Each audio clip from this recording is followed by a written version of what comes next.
કલ્પના કરો કે આ બોટલ તમારી આજની સેલ્ફ છે અને આ બોટલ તમારી કાલની સેલ્ફ છે, એટલે કે ભવિષ્યના તમે.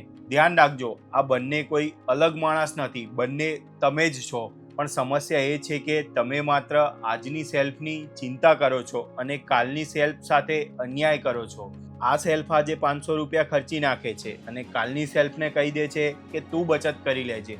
આ સેલ્ફ આજે કલાકો સુધી સ્ક્રોલ કરે છે અને કાલની સેલ્ફને કહી દે છે તું થોડું વધારે કામ કરી લેજે. આ સેલ્ફ આજે જંક ફૂડ ખાય છે અને કાલની સેલ્ફને કહી દે છે તું હેલ્ધી ખાવાનું શરૂ કરી દેજે. દરેક વખતે આજની સેલ્ફ મજા કરે છે અને એની કિંમત કાલની સેલ્ફને ચૂકવવી પડે છે.